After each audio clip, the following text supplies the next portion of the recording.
Bonjour, nous sommes toujours avec l'épître de Paul à Timothée, la deuxième. Nous avons déjà fait une série sur la première à Timothée, là maintenant c'est la deuxième. Et nous commençons notre lecture pour aujourd'hui dans 2 Timothée chapitre 2 verset 19. On lit toujours avec la Nouvelle Bible seconde et on regarde verset par verset un petit peu ce que dit ce texte et comment interpréter et quelle est l'herméneutique de ce texte. Alors voilà comment l'apôtre Paul commence ce paragraphe au verset 19 du chapitre 2. Pourtant, les fondations solides que Dieu a posées tiennent bon, scellées de ses paroles. Et notez bien qu'on est dans un cadre où on parle de fondations solides ici, parce que l'apôtre Paul est en train de dire qu'on peut être ébranlé à cause un petit peu de la contradiction, parce qu'on parle de triomphe et de victoire, mais on est en prison. On parle de gloire et de puissance, mais on souffre dans une prison à Rome, et c'était en effet le cas de l'apôtre Paul, et il dit à Timothée, n'aie pas honte de cela. Et il dit, pourquoi ? Parce qu'il y a des fondations solides, des fondations inébranlables. Ces fondations solides, posées, scellées par ses paroles, le Seigneur connaît ceux qui lui appartiennent. L'apôtre Paul, en fait, repasse ces versets sur son cœur et il repasse ces versets en disant « Le Seigneur connaît » et en repassant ces versets de Nombre 16, 5, eh bien, il peut dire « Je sais que le Seigneur ne m'a pas oublié ». Vous savez, bien souvent, certaines personnes dans la souffrance ont l'impression que le Seigneur les a oubliés. David lui-même et certains psalmistes pourront dire « Mais Seigneur, où es-tu? Que fais-tu? Qu'est-ce qui se passe? M'aurais-tu oublié? Jusque à quand ?» Eh bien ici, l'apôtre Paul, lui, n'est pas dans ce mode-là. Il dit « Je sais ». Et c'est pour moi une fondation solide, un fondement solide. Je sais que le Seigneur connaît ceux qui lui appartiennent, qu'il me voit, qu'il sait dans quelle situation je suis, qu'il n'y a rien d'injuste et qu'il n'est pas celui qui m'a oublié. Et ensuite, il dit, et il y a une deuxième parole sur laquelle il va s'appuyer, que quiconque prononce le nom du Seigneur s'éloigne de l'injustice. Que quiconque prononce le nom du Seigneur s'éloigne de l'injustice, en reprenant Ésaïe 26, 13. L'apôtre Paul se souvient de ces textes qu'il avait lus et il dit maintenant, eh bien, je ne veux pas être dans l'injustice, mais je veux, en prononçant le nom du Seigneur, m'éloigner de l'injustice. Parce qu'il n'y a rien de plus injuste que d'accuser Dieu d'une situation dans laquelle nous sommes, une situation mauvaise dans laquelle nous sommes, comme si Dieu était en fait l'initiateur de cette situation. L'apôtre Paul est en prison et il dit « Je m'efforce et j'ai cette fondation solide sur laquelle je m'appuie. Je sais que Dieu ne m'oublie pas, je sais que le Seigneur connaît ce qui lui appartiennent et je ne veux pas être injuste dans mes propos parce que celui qui prononce le nom du Seigneur s'éloigne de l'injustice. » Et ça, c'est une vérité absolue quelque part. On voit que ces 2 versets sont pour l'apôtre Paul des versets fondamentaux dans les moments de souffrance par lesquels il passe. Et j'aimerais vous inviter, si vous aussi, vous avez l'impression d'être en prison, si vous aussi, vous êtes dans des temps de souffrance et que vous vous questionnez peut-être par rapport à cette souffrance, l'apôtre Paul, lui, repasse ces 2 versets sur son cœur. Je sais que le Seigneur connaît ceux qui lui appartiennent. Dieu vous connaît la situation dans laquelle vous êtes. Il sait. Il ne vous a pas oublié. Et la deuxième parole que l'apôtre Paul garde sur son cœur, je ne veux pas avoir des propos injustes parce que celui qui prononce le nom du Seigneur s'éloigne de l'injustice. Alors, il continue en disant, dans une grande maison, il n'y a pas seulement des objets d'or et d'argent, mais il y a aussi des objets de bois et de terre. Il part un petit peu dans une notion un peu comme une parabole. Là. Il va prendre un milieu de vie, et dans ce milieu de vie, il dit, bon, imaginez dans une maison, vous avez des objets qui sont en or, en argent, mais d'autres qui sont en bois et en terre. Les uns sont pour un usage noble, les autres pour un usage vil. Notez bien que l'apôtre Paul n'est pas en train de dire que certains sont destinés à être d'un usage noble et que d'autres sont destinés à être d'un usage vil. Il ne faut pas connecter ici avec ce qu'on pourrait lire en Romains, mais il dit au contraire, si donc quelqu'un se purifie en se séparant de ces derniers, il sera un objet pour un usage noble. Vous comprenez qu'il est en train de dire, c'est toi qui décides quel genre d'objet tu vas être. C'est toi qui décides si tu vas être un objet de bois et de terre ou si tu vas être un objet de métal précieux, d'or et d'argent. Relisez bien le verset 21, peut-être qu'on peut le lire aussi dans la nouvelle édition de Genève. Si donc quelqu'un se conserve pur en s'abstenant de ces choses, il sera. Donc si, alors, il y a une condition. Si tu remplis cette condition, alors tu seras. Bref, c'est toi qui décides. C'est toi qui décides si tu veux être un objet d'un usage vil ou si tu veux être un objet d'un usage noble. Et l'apôtre Paul sait qu'il a le choix dans sa prison. Et lui, il veut être un objet d'un usage noble. Et pour être cet objet, la condition, c'est se préserver, c'est se conserver pur. Se conserver pur, loin de toute injustice, se conserver pur, loin de toute parole vide et creuse. Si on reprend tout le contexte qu'il y a derrière cette épître à Timothée, se conserver pur, alors il sera un objet pour un usage noble, consacré, utile à son maître, propre à toute bonne œuvre. Ne dis pas à Dieu pourquoi est-ce que tu m'as fait comme un objet en bois ou comme un objet en terre. Parce que ce n'est pas ce que dit Paul ici. Paul dit, tu peux être un objet en or, tu peux être un objet en argent, à savoir, tu peux être utile pour Dieu d'une manière précieuse et de faire partie de cette catégorie qui sont le plus utiles à Dieu. Mais pour cela, il faut te consacrer, il faut te sanctifier, il faut te mettre à part, il faut te purifier. Je reste juste avec le vocabulaire ici, on fait un petit peu de sémantique. Il dit, celui qui se purifie en se séparant de ce qui est mauvais. Vous savez, c'est tout ce vocabulaire qu'il dit depuis le début de sa première lettre à Timothée, fuis, évite, sépare. Il ne faut pas que tu sois avec ces gens-là ou ces situations-là, alors tu vas te conserver pur. Alors de la même manière aujourd'hui, il y a peut-être du ménage à faire. Vous savez, il y a peut-être du ménage à faire dans votre vie, des choses à séparer, des choses à retirer, des choses à enlever, à vous conserver pur. Pour se conserver pur, il faut enlever ce qui est impur, ce qui est souillé, ce qui est sale, ce qui est indigne, ce qui n'est pas correct, ce qui n'est pas convenable. Éloigne de toi toutes ces choses-là. Et c'est ce que l'apôtre Paul continue à dire à Timothée. Vous allez le voir, on va le lire dans 2 versets, enfin dans le verset suivant. Il reste dans cette logique-là.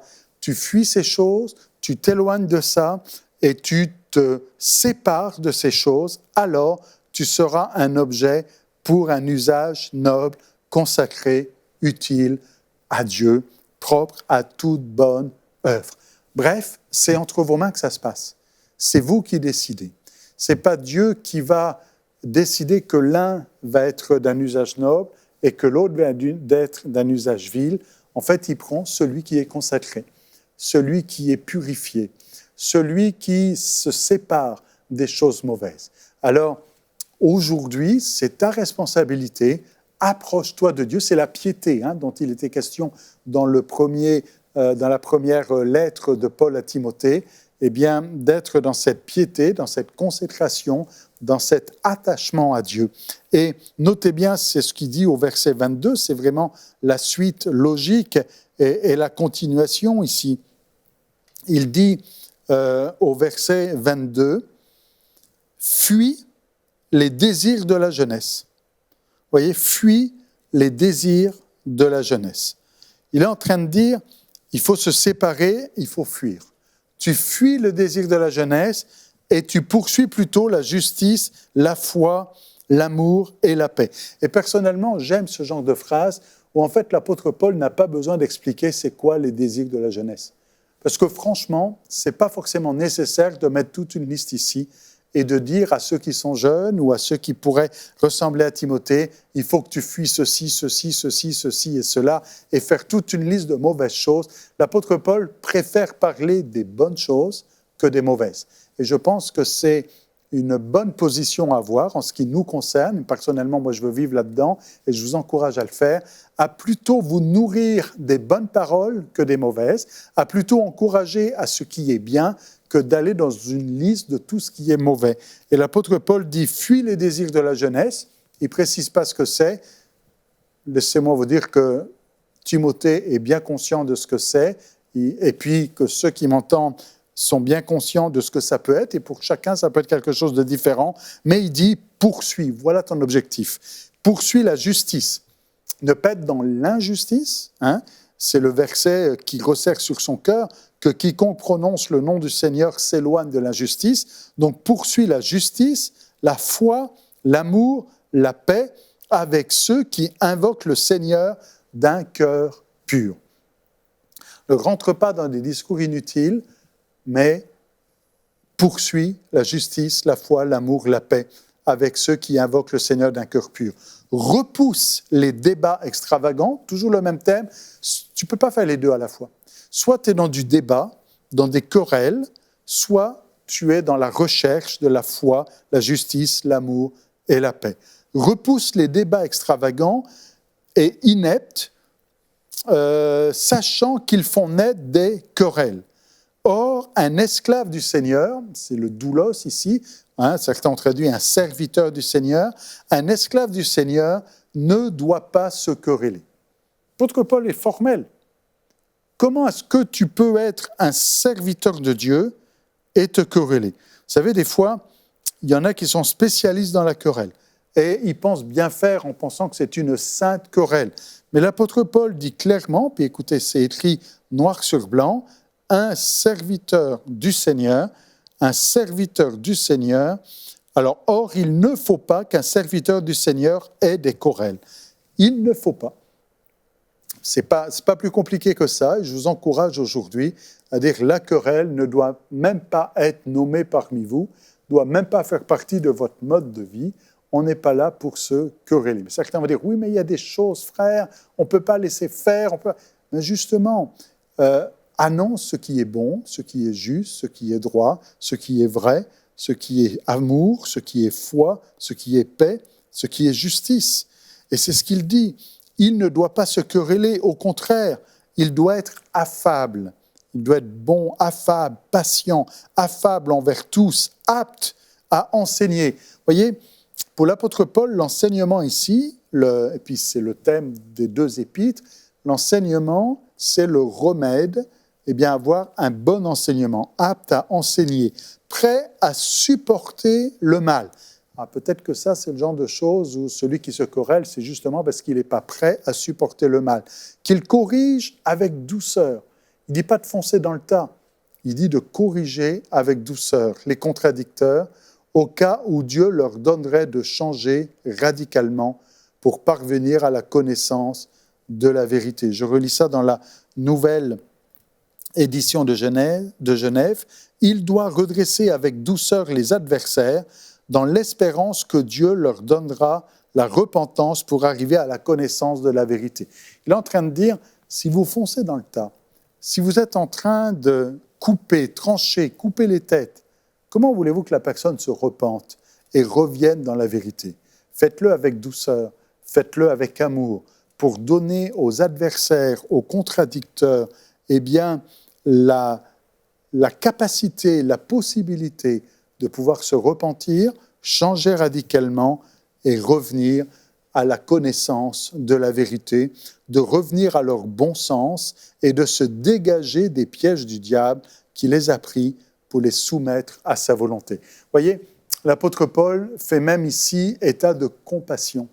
Il dit, mais en fait, ces adversaires-là, ils sont plus à plaindre qu'autre chose, puisqu'ils sont dans les pièges du diable, et il faut qu'ils puissent se dégager des pièges des pièges du diable pour se soumettre à la volonté de Dieu.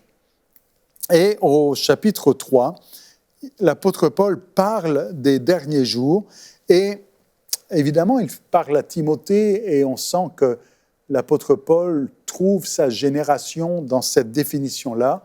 Et si c'était vrai à l'époque de Timothée à Éphèse, ça l'est d'autant plus pour nous aujourd'hui. Je ne sais pas si vous reconnaissez la génération dans laquelle vous êtes au travers de cette définition, puisqu'il dit « Sache que dans les derniers jours surgiront des temps difficiles, car les gens seront égoïstes, ils penseront qu'à eux-mêmes, amis de l'argent. » Et c'est quand même bizarre que « amis de l'argent » arrive dans cette liste-là, hein. Notez bien qu'il est en train de dire « ils aiment l'argent ». Amis de l'argent. Parce que ami, c'est philéo, c'est le verbe aimer. Hein. L'ami, c'est celui qui aime.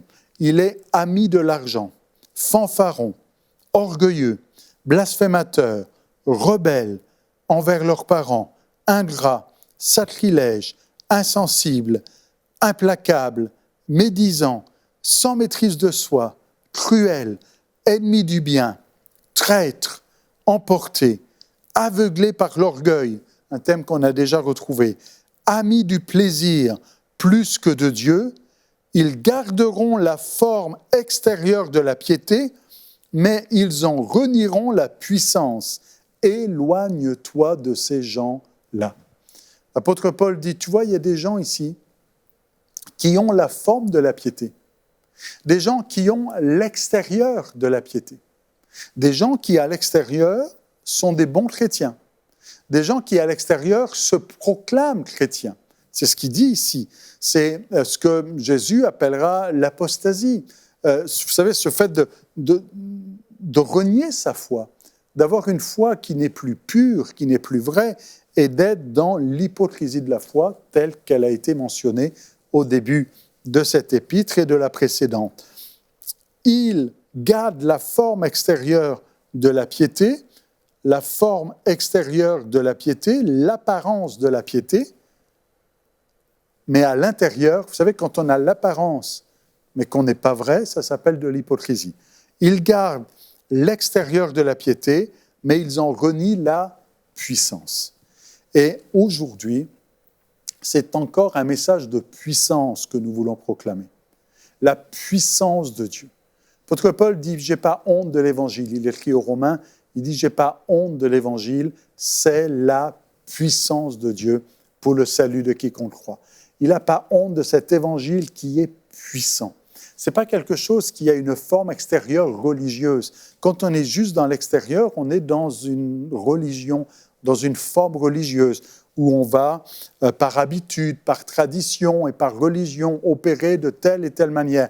Mais l'apôtre Paul dit, non, non, non, ce n'est pas ça l'Évangile. Ça, c'est une forme extérieure de piété, mais à l'intérieur, s'il y a de l'orgueil, de l'égoïsme, de la fanfaronnade, des blasphémateurs, des amis de l'argent, des rebelles à leurs parents, des ingrats, des sacrilèges, des insensibles. Et s'il y a toutes ces choses, il dit, c'est quoi ta foi ? C'est quoi ton évangile ? C'est quoi ton sauveur ? Vous voyez, l'apôtre Paul est radical ici. Il dit, la foi, la religion véritable, ce n'est pas la forme extérieure, c'est la puissance qui est en toi. Une puissance de l'Évangile, et c'est cette puissance qui doit être là. Pas juste une apparence, mais une puissance. Et comment est-ce qu'on voit la différence ? Laissez-moi vous dire que ceux qui n'ont pas renié cette puissance, ça se voit, parce que la puissance se manifeste. Parce que quand on agit dans la puissance de Dieu, quand on agit avec force et puissance, vous savez, l'apôtre Paul dit qu'il a été fortifié, qu'il a été rendu puissant, eh bien, ça se manifeste, ça se voit au travers de sa foi, de son zèle, de son courage. Ce n'est pas un esprit de lâcheté, mais de puissance, un esprit de puissance, d'amour et de pondération et de sagesse. Donc, on est exactement dans ce thème-là ici, en disant, sois pas juste dans l'extérieur, mais vis dans cette puissance, dans cet amour, dans cette sagesse, en d'autres termes, remplie du Saint-Esprit. Alors, je vous encourage aujourd'hui et puis c'est ce que dit l'apôtre Paul à Timothée, Timothée, éloigne-toi de ces gens-là, des gens qui sont juste en extérieur, qui ont juste une apparence, qui sont dans l'hypocrisie de la foi, mais toi, marche dans la puissance de Dieu, vis dans la puissance de Dieu, sois rempli du Saint-Esprit, et s'il le faut, ranime la flamme du don de Dieu, marche dans cette puissance et dans cette autorité, c'est à cela à laquelle tu as été appelé. Et marcher dans cette puissance et cette autorité est vrai même si on est en prison. Comprenez que l'apôtre Paul est prisonnier, mais il est fort. Il a la puissance de Dieu. Il n'est pas là, faible, abattu et découragé. Il dit, le Seigneur m'a rendu puissant. On aura l'occasion de le voir un peu plus loin. Il dit, éloigne-toi de ces gens-là. Vous voyez, il y a cette séparation. Si tu veux être cet objet noble, il faut que tu te sépares de ces choses-là. Il dit au verset 6, en parlant de ces gens-là en particulier, il en est parmi eux qui s'introduisent dans les maisons pour prendre à leur filet, donc on comprend que c'est des pièges ici, ils jettent un filet comme un piège, pour prendre à leur filet des écervelés. Écervelés, c'est des gens qui n'ont plus de cerveau, hein. C'est ça ce que veut dire le terme ici, des écervelés. La nouvelle édition de Genève a traduit des esprits faibles, mais littéralement ici, le mot grec qui est utilisé, et je suis en train de le vérifier dans ma Bible en grec, littéralement ici, le mot grec qui est utilisé fait référence à des gens qui sont lobotisés, qui ne sont plus capables de réfléchir. Des gens de petite cervelle, des écervelés chargés de péché. Vous voyez, il y a comme une corrélation entre la stupidité et le péché. Se conserver pur nous rend intelligents. Quand on est dans la pureté de Dieu, l'Esprit de Dieu, eh bien, nous communique sagesse et nous donne une forme d'intelligence. Tandis que le péché nous rend stupides. C'est ce qu'il dit ici. C'est des écervelés chargés de péché et agités par toutes sortes de désirs, toujours en train d'apprendre. On est toujours dans ce mode, il y a des gens qui veulent apprendre, sans jamais pouvoir arriver à la connaissance de la vérité. Ils apprennent, mais ils ne savent rien. Ils apprennent toujours, mais ils ne savent toujours rien. Il y a un problème, quand tu apprends, et finalement tu ne sais rien. Ça fait des années que tu vas à l'école et tu ne sais rien. Tu vas à l'université et tu n'as rien appris. Et c'est ce qu'il dit ici, il y a des gens comme ça qui, dans le monde chrétien, apprennent, mais ils sont tellement écervelés, il n'y a pas de cerveau, que finalement, ils apprennent jamais rien, ils arrivent jamais à la connaissance de la vérité. Et là, il cite deux individus qui peut-être sont mystérieux pour nous aujourd'hui. Il dit de même que Janès et Jambres s'opposèrent à Moïse. Alors, vous allez chercher dans votre Bible et vous allez essayer de trouver où est-ce qu'on parle de Janès et de Jambres. Et puis là, vous allez vous rendre compte qu'on en parle nulle part. Alors, vu qu'on en parle nulle part, on se dit, mais alors, qu'est-ce qui se passe? Où est-ce qu'on va trouver, comment est-ce qu'on peut comprendre ce que l'apôtre Paul est en train de dire ici? Et même encore, certains pourraient être troublés en disant, mais de quoi il parle? Mais en tout cas, c'est clair que quand l'apôtre Paul s'adresse à Timothée, Timothée sait de quoi l'apôtre Paul est en train de parler. Hein, des fois, c'est toujours un peu le grand défi d'une épître. Une épître, c'est un courrier qui est adressé à quelqu'un, et Paul écrit à Timothée, il y a des choses, ils se comprennent entre eux, mais nous, on lit le courrier qui n'est pas le nôtre. On lit le courrier que Paul écrit à Timothée. C'est un peu comme si Paul disait à Timothée, tu vois bien ce que je veux dire, hein, Timothée, au sujet de Janès et de Jambres, puis Timothée répond, oui, bien sûr, je vois très bien, puis nous on dit, de quoi il parle?